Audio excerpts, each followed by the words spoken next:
Hello जी, आदाब। Welcome back to we teach. आज हम करेंगे बायोलॉजी क्लास 9th का गेस्ट पेपर 2024 का। हम नीचे से ही स्टार्ट करते हैं। दे आर सेइंग हाउ पस इज़ फॉर्म्ड। तो कैसे पस फॉर्म होती है? जब भी आपका इम्यून सिस्टम एक्टिवेट होता है तो उसके रिज़ल्ट में पस फॉर्म होती है। तो इसके साथ आपने एक और लिख लेना है, डेंगू फीवर।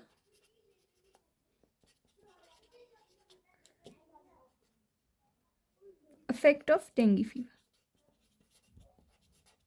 ठीक हो गया। इफेक्ट ऑफ डेंगू फीवर भी आपने याद करने और इसके इफ़ेक्ट्स और सिम्टम्स ये इंशाल्लाह आएंगे आपके आगे। How plasma is separated from blood. Plasma blood से कैसे सेपरेट होता है? Through centrifugation. आगे है हाउ रोडोप्सिन्स इज फॉर्म्ड। तो ये आपको आता है। Write two roles of lipids. Lipids के आपने 2 रोल्स लिख देने हैं। Source of sodium. तो सोर्स ऑफ सोडियम हमारे पास क्या है? तो सोडियम के हमारे पास सोर्स क्या हैं? आपको पता है, सूप, चीज़। और एक और अच्छी चीज़ बताऊं, पिज़्ज़ा भी आपका सोडियम की सोर्स है। High amount of sodium is present in pizza. New बात होगी but it's informative for you. और सोर्स ऑफ विटामिन ए की क्या सोर्सेज होती हैं? Liver, fish and eggs. तो ये हो गया। आगे डिफ्रेंशिएट बिटवीन लॉक एंड की model and induced fit model. तो लॉक एंड की मॉडल, इस नाम से ही आपको पता चल रहा है कि लॉक एंड की मॉडल में क्या होता है कि जो आपका एक्टिव साइड होती है ऑफ एंजाइम, ठीक है, एंड एक सबस्ट्रेट होता है। तो सबस्ट्रेट और एक्टिव साइड ऑफ एंजाइम की शेप्स बहुत डिफरेंट होती हैं, ठीक है, और एक्टिव साइड मोल्ड नहीं करती। Where as induced fit model अपनी एक्टिव साइड को जैसा सबस्ट्रेट होता है उसी तरह ही अपने को मोल्ड कर देती है। ठीक हो गया। तो ये डिफ्रेंशिएट भी हो गया है। देखें, आपको कोई भी ऐसे एक्सप्लेन नहीं करेगा। आपको ये मैं जो थोड़ा थोड़ा बता रही हूँ ना कि एक्टिव साइड मोल्ड हो जाती है।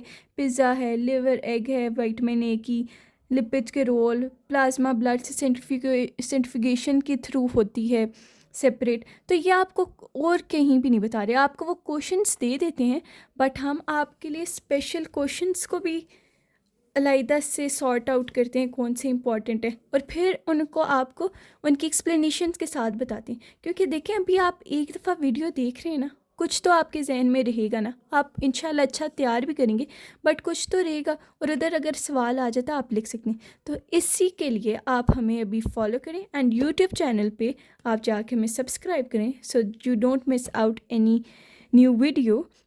आगे है differentiate between anabolism and catabolism. Anabolism and catabolism आपको पता होना चाहिए। एनाबॉलिज्म क्या होता है? छोटी चीज़ों से मिलकर एक बड़ी चीज़ बनती है, और कैटाबॉलिज्म में बड़ी चीज़ से टूट के छोटी चीज़ें बनती हैं। Is it clear? How enzymes lower rate of activation energy, बहुत इंपॉर्टेंट है, आपकी बुक में भी लिखा, आपको आता होगा। How do temperature affect the rate of photosynthesis. Rate क्या है? उसकी स्पीड। तो जितना टेम्परेचर इंक्रीज करेगा उतना ही रेट ऑफ फोटोसिंथेसिस इंक्रीज करेगा। अब टेम्परेचर क्या है? सनलाइट से जो हीट होती है, जितनी सनलाइट ज़्यादा होगी उतनी ही फोटोसिंथेसिस का रेट ज़्यादा होगा। अगर कम होगी तो वाइस वर्सा है उसका। ठीक हो गया। आगे है what is glycolysis, where does it take place. Glycolysis की आपने डेफिनेशन लिखनी है।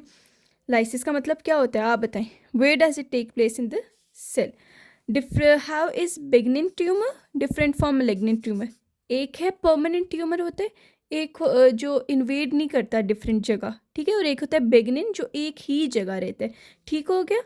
तो ये आपके पास है malignant एंड बिगनिन। एक होता है जो एक ही जगह रहता है और एक इन्वेड करता है।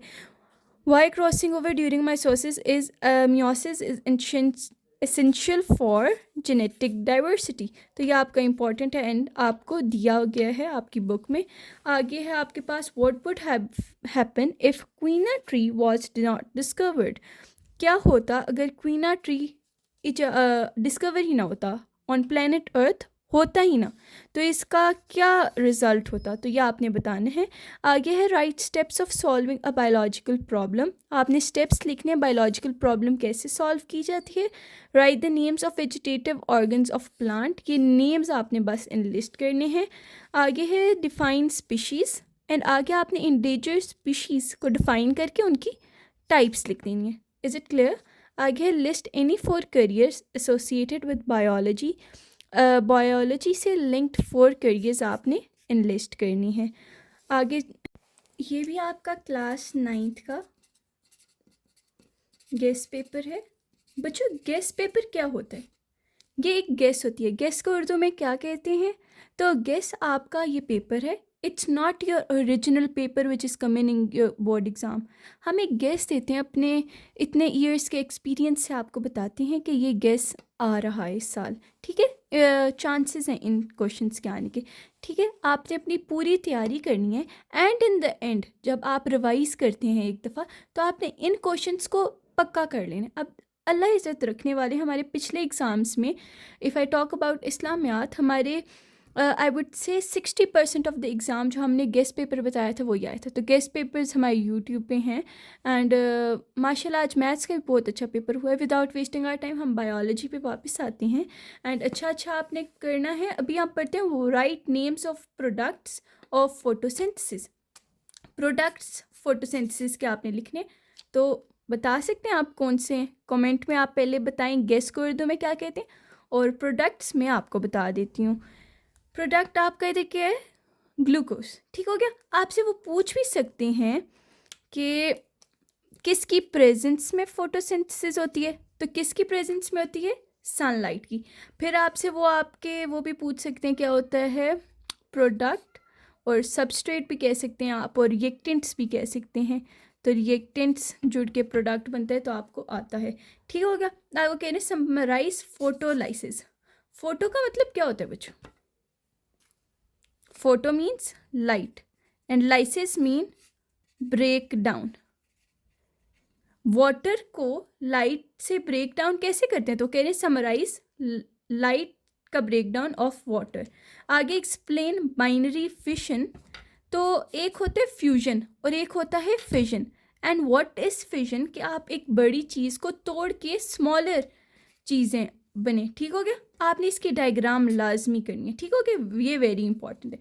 Differentiate between autotrophs and heterotrophs. Autotrophs क्या होते हैं? जो the autotrophs which make their own food, very good. और ये कौन से होते हैं? Plants, very good. आगे हेटरोट्रॉप्स क्या होते हैं? इनको कंज्यूमर्स कहते हैं, ठीक हो गया। और कंज्यूमर्स क्या होते हैं? जो कंज्यूम करती हैं। They can not make their own food, where is autotrophs can make their own food, ठीक है। एक्सप्लेन जी नॉट फेस, ये पूरा एक पैराग्राफ है in the book, you need to learn it by heart. And ये आगे what will happen when optimum temperature of enzymes is raised by 5 degrees. Optimum temperature जब raise कर जाए तो क्या होता है? डीनेचरेशन ऑफ एंजाइम्स हो जाती है, ठीक है। जब भी ऑप्टिमम लेवल से हाई जाएगा आपका टेम्परेचर, ठीक है, डीनेचरेशन ऑफ एंजाइम्स हो जाएगी और नीचे आ जाएंगे, ठीक हो गया ग्राफ। तो आप ग्राफ भी अगर बना दें तो और बेटर हो जाएगा। How plants repair their parts when which are lost by the herbivores. Plants के जो पार्ट्स हर्बीवोर्स खा लेते हैं तो वो कैसे रिपेयर करते हैं, ठीक हो गया। डिफाइन हॉर्टिकल्चर, इसकी आपने डेफिनेशन लिख देनी है। प्राइमरी फॉल सेकेंडरी फॉल से क्या कैसे डिफरेंस है, ये बहुत ज़्यादा इंपॉर्टेंट है। और फ्लूइड मोज़ेक मॉडल है ना आपका बच्चों जी, ये तो लाजमी कर लेने, ठीक हो गया। Fluid mosaic model is very important, okay. शायद इधर इस लिस्ट में मिसिंग था, आई एडेड इट अप। आगे है mention significance of binomial nomenclature in scientific notation. तो आपने इसकी सिग्निफिकेंस लिखनी है in scientific notation. So we teach को आपने फॉलो अप कर देना, and be strong family of we teach. And thank you everyone who supports, इतने स्वीट कमेंट्स यू डू जो इतने मोटिवेटिंग होते हैं। सो हम ऐसे ही मोटिवेट होकर आपको गुड कंटेंट प्रोवाइड करेंगे, एंड आपने भी ऐसे ही हमें सपोर्ट करते रहना है on YouTube as well as TikTok. YouTube का हमारा हैंडल है वी टीच 786, वहाँ डिटेल्ड वीडियोस होती हैं। Which structure is involve in transpiration of plants. Transpiration किस पार्ट ऑफ प्लांट्स में होती है? तो आपको आते है, नहीं आते तो मैं बता देती हूँ, stomata. All right, what are the risk factor that lead to cardiovascular disorder? Disorder होते हैं वजूहात, आगे क्या डिसऑर्डर, खराबियाँ, ठीक है हो गया, खराबियों को कहते हैं। और कार्डियो किसे कहते हैं? हार्ट को। और वेस्कुलर किसे कहते हैं? वेसल्स को। तो कौन से रिस्क फैक्टर हैं, कौन सी वजूहात हैं जो वजह बनती हैं हार्ट वेसल्स के मसाइल में? ठीक हो गया, आपको उर्दू में भी ट्रांसलेशन करिए। So our long question are complete. तो गेस पेपर आपने कंप्लीट हो गया 9th क्लास का। तो आपने पहले अपनी पूरी बुक की जो आपने चैप्टर्स करने हैं वो अच्छी तरह करने हैं, एंड व्हेन आपकी तैयारी हो जाए for the revision you have to come here and अपने ये शॉर्ट क्वेश्चन करने। Sorry I was saying long question, ये आपके शॉर्ट क्वेश्चन हैं। सो आपको इतनी अच्छी एक्सप्लेनेशन के साथ समझाया है, वेयर एज कोई भी नहीं ऐसे समझाता। सो जाते जाते एक प्यारा सा कमेंट एंड लाइक करते हुए जाइएगा। अल्लाह हाफिज़।